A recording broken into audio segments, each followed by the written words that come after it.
The world is full of women trying to be men. That's not the picture I have for my daughters. In this video, I want to give us really 5 practical steps to raising feminine women. I'm a father of 7 children. I have 4 girls and 3 boys. And when I first became a father, I had no idea what I was doing. And with each child, my role as a father became significantly more important to me. And I started thinking about who these children are going to become. And I look out at the world and I immediately think that if I do nothing, that's what they're going to become. I don't want that. Raising daughters takes intentionality. It takes purposefulness. And that leads me to point number 1. To raise feminine daughters, we have to be the men that we want them to marry. Because statistics don't lie, and they demonstrate that most of the time your daughters are going to marry someone that's exactly like you. That's very sobering when you think about it.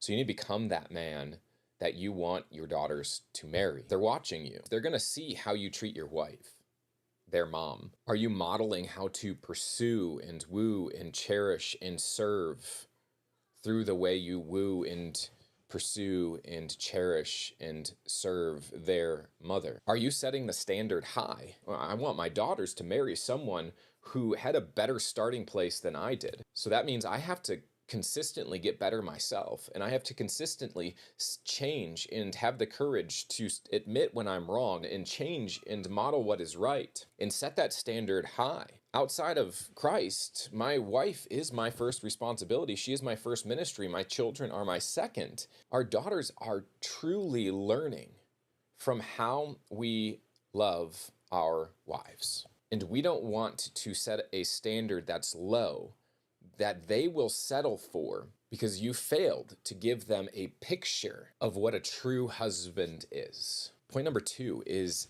gain and keep her heart. Just like the heart that beats in our chest, it controls the functioning of the entirety of the body, in the sense that if you don't have blood moving throughout your system, you will die. So the one who really controls the heart controls the actions of the individual, just like the heart controls the strength and the actions of the body. We need to gain and keep our daughters' hearts.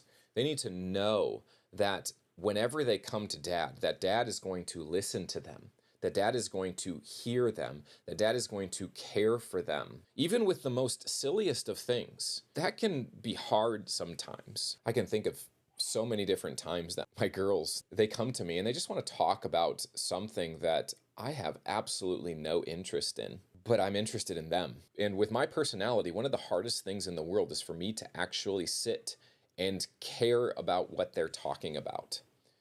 But you know what? The important thing is to gain and keep that heart, because when they come to you when they're younger and they know that dad listens and that dad cares, they will come to you when they're older and they'll bring you their problems.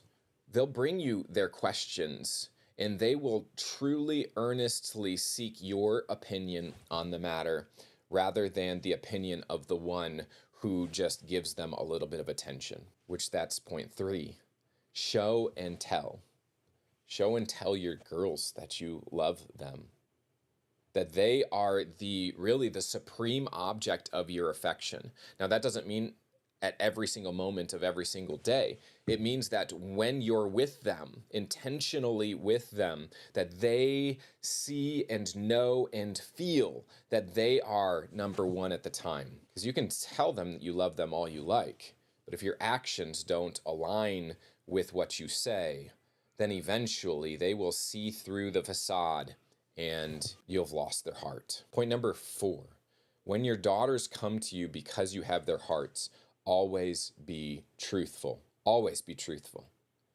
Never let a lie come out of your mouth. Never let a deception come out of your mouth, even down to the smallest and most insignificant things, because they need to trust that you, as their dad, are their rock, and you will always tell them the truth, even when it's unpleasant. We've made a decision a long time ago with our children that we would always be truthful. And that means that we even told them that there is no Santa. And we use the occasion to talk about the historic nature of Saint Nick and tell them that story. But I wanted my children to always be able to trust in me, to always know that, hey, Dad is going to tell me the truth, even if it is uncomfortable. Because he didn't even deceive me with the smallest of things like Santa or the Tooth Fairy. Point number 5, educate, instruct, and encourage. We need to consistently be those who are modeling and educating and instructing and encouraging the way that we want them to go, because we want them to be feminine. That means that we have to do certain things to lead them in that direction. Femininity is a beautiful thing. No matter how hard I try, I can't have a baby. I don't care what the world says. I can't do it. I don't have the biological functions. No matter how hard I try, I cannot nurture like my wife. I've got a 6-month-old baby right now. I can't feed him. I can't produce the necessary things. I don't have the strength and the capacity that she has to wake up every night and take care of the child and then homeschool the kids and do all of the things that she does. It's absolutely amazing. So what I want to do with my girls is I want to show them that femininity is beautiful by showing them that the family unit is beautiful. I want them to have a wonderful picture as I consistently instruct, encourage, and model that family is our number one priority. That family is the most precious thing that we have and the most precious thing that we can do. That requires a consistency in talking, in educating, and moving them into that role to be mature, feminine women who are first and foremost wives and mothers and keepers of the home, and everything else comes secondary to that. Honestly, I don't care if someone wants to argue and say that, well, it shouldn't be that way. I disagree. It should be that way. That's the way God designed it, and it's a beautiful thing. Absolutely wonderful. And that's what you should be raising your daughters to be. Not masculine men. That's for your sons.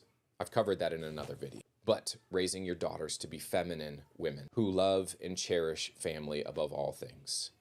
So if you want to have a say in their lives as the authority in their lives as their fathers, if you want to have a say in the direction that they go, you need to model and you need to instruct and you need to keep their hearts and you need to always tell them the truth.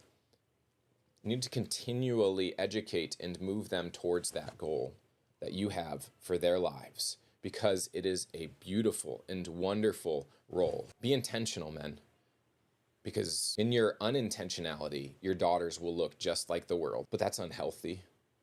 It's sad, and there's no joy and peace in that. Intentionally raise them to be feminine women who work alongside of their husbands as you intentionally select a husband alongside of your daughter because she cares about what you think to give her away in marriage to. Raise feminine daughters. That has to mean that you are intentional in everything that you do in their lives.